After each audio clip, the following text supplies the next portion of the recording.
भाई मैं तो उन तमाम हजरात का शुक्रिया अदा करता हूँ कि जिन्होंने कुर्बानी की मुखालिफत में पोस्ट की है।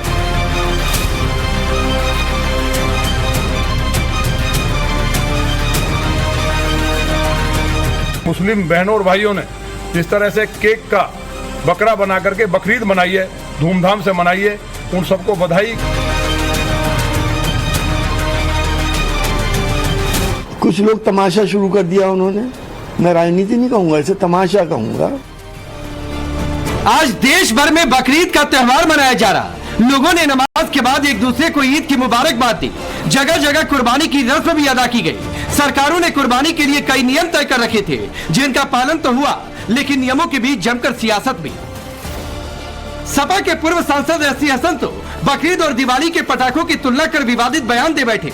आपको सुनवाएंगे, लेकिन पहले बकरीद की ऑल इंडिया रिपोर्ट देख लीजिए।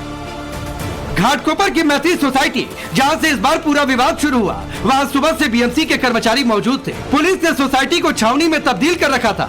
दरअसल हिंदू संगठनों के विरोध के चलते सोसाइटी में कुर्बानी की इजाजत नहीं थी, जिसे लेकर मुस्लिम विरोध कर रहे थे। लखनऊ में ईदगाह और मस्जिदों के आसपास कड़ी सुरक्षा व्यवस्था थी। अधिकतर जिलों में पुलिस को अलर्ट पर रखा गया था। यहाँ मौलाना सुफियान निजामी ने प्रशासन के निर्देशों की बात तो मानी, लेकिन तंज कसा कि विरोध करने वालों का शुक्रिया कि इस बार कुर्बानी ज्यादा हुई। मैं तो उन तमाम हजरात का शुक्रिया अदा करता हूँ कि जिन्होंने कुर्बानी की मुखालिफत में पोस्ट की है। उससे एक बड़ा फायदा ये हुआ है कि जो मुसलमान कुर्बानी नहीं भी कराता था, आज वो बड़ी तादाद में आगे आकर कुर्बानी करा रहा है। और पिछले साल की बनिस्बत इस साल 20% मुसलमानों में इजाफा हुआ है कि वो आगे आकर कुर्बानी करा रहे हैं। तो मैं उन तमाम हजरात का शुक्रिया अदा करता हूँ कि कम से कम आपकी इस पोस्ट और आपकी इस मुखालिफत की वजह से मुसलमानों के अंदर हमीयत ईमानी जागी है और कम से कम वो आगे आकर कुर्बानी कराने पर आमादा हो रहे हैं। राजस्थान के जयपुर और पश्चिम बंगाल के कोलकाता में भी लोगों ने एक दूसरे को ईद की मुबारकबाद दी। दिल्ली से सटे गाजियाबाद में तो अलग ही तस्वीर देखने को मिली। लोनी में मुस्लिमों ने केक का बकरा काटकर सांकेतिक तौर पर कुर्बानी दी। लोनी के मुस्लिम बहनों और भाइयों ने जिस तरह से केक का बकरा बना करके बकरीद मनाई है, धूमधाम से मनाई है, उन सबको बधाई कि इको फ्रेंडली ईद मनाने से जो पॉल्यूशन फैलता, जो कोरोना जैसी महामारी देश में अटैक करती। और मोहम्मद साहब भी शाकाहारी थे, उन्होंने मांस से बीमारियां फैलना और दूध को शिफा बताया है। इसलिए मोहम्मद साहब की बात को भी जो मुस्लिम नहीं मानते और कुर्बानी करते हैं, वो इस्लाम के और मोहम्मद साहब के दुश्मन हैं। यही सांकेतिक कुर्बानी सपा के पूर्व सांसद को चुभ गए। तुष्टीकरण में आकंठ डूबे एससी हसन ने बकरीद और दिवाली की तुलना तो की ही, जैविक कचरे के नदियों में जाने पर प्रदूषण की दलील को ध्रुवीकरण की चाल बता दिया।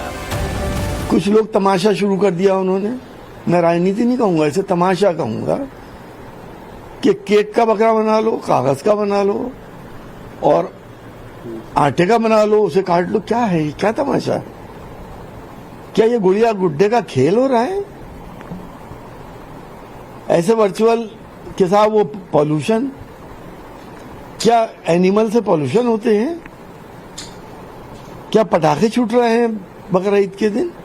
अगर उसका खून नदियों में भी जा रहा है तो वो एनिमल प्रोडक्ट है, उससे कोई नुकसान नहीं हो रहा किसी को, कोई केमिकल नहीं जा रहे।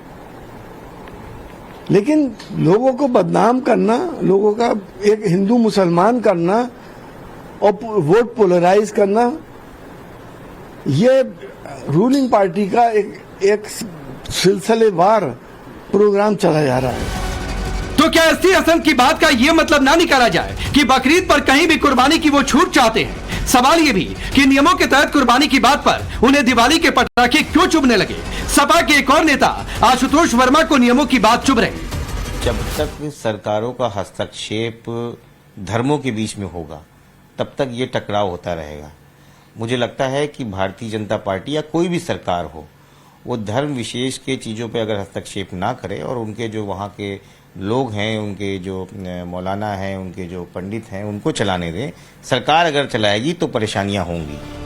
बात सिर्फ बकरीद की नहीं, नियमों की बात वक्फ में भी मुस्लिम समुदाय के तथा कथित ठेकेदारों को पसंद नहीं आ रहे। कल सरकार ने वक्फ संपत्तियों के रजिस्ट्रेशन के लिए उम्मीद नाम से पोर्टल लॉन्च किया। अब देश भर की वक्फ संपत्तियां इस एक जगह पर रजिस्टर की जाएंगी। सरकार का तर्क है कि वक्फ संपत्तियों के सेंट्रलाइज्ड रजिस्ट्रेशन से बेहतर रखरखाव होगा। वक्फ संपत्तियों के मैनेजमेंट में पारदर्शिता आएगी। वक्फ संपत्तियों के रखरखाव में भ्रष्टाचार और अनियमितताएं कम हो जाएंगी।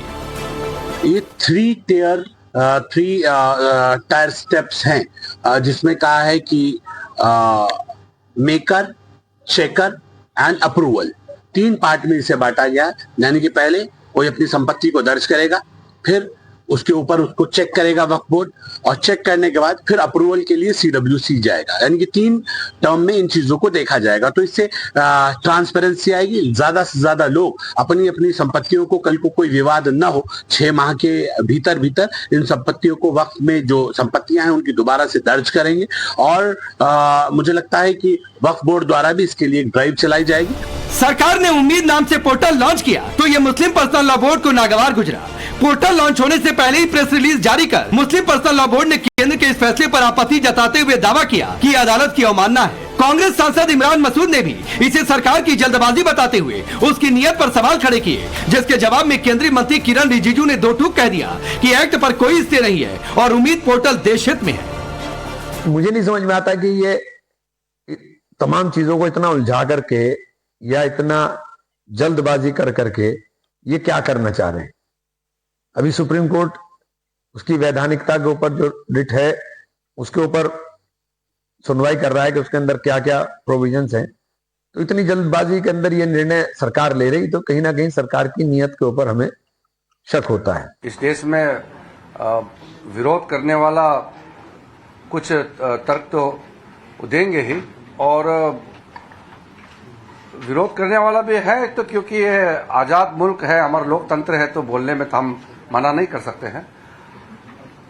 सुप्रीम कोर्ट में कोई एक्ट को लेकर के स्टे नहीं दिया है, हियरिंग भी कंप्लीट हो गया है, और हम उम्मीद करते हैं कि सुप्रीम कोर्ट को मालूम है एक्ट का क्या मायना रखता है। इसलिए हमारे जो कार्य है ये देश हित में है। सवाल है कि देश हित में वक्त तो विरोध क्या सिर्फ वोट बैंक। तमाशा शुरू कर दिया उन्होंने। मैं राजनीति नहीं कहूंगा, इसे तमाशा कहूंगा कि केक का बकरा बना लो, कागज का बना लो और आटे का बना लो, उसे काट लो। क्या है, क्या तमाशा? क्या ये गुड़िया गुड्डे का खेल हो रहा है? ऐसे वर्चुअल के साथ वो पॉल्यूशन, क्या एनिमल से पॉल्यूशन होते हैं? क्या पटाखे छूट रहे हैं बकरा ईद के दिन?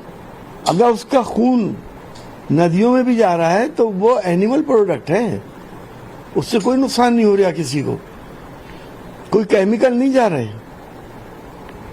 लेकिन लोगों को बदनाम करना, लोगों का एक हिंदू मुसलमान करना और वोट पोलराइज करना, ये रूलिंग पार्टी का एक सिलसिलेवार प्रोग्राम चला जा रहा है। सवाल है कि देशहित में वक्त तो विरोध क्या सिर्फ वोट बैंक की सियासत के लिए। सवाल की जब कोर्ट ने खुद सुनवाई में रजिस्ट्रेशन को जरूरी बताया, पूरे एक्ट पर कोई स्टे नहीं दिया, तो फिर संपत्तियों के रजिस्ट्रेशन से किसे और क्यों दिक्कत? और सवाल ये भी कि बकरीद के दिन कुर्बानी और दिवाली के पटाखों को एक तराजू में तौल देना क्या भड़काऊ और ध्रुवीकरण की सियासत है?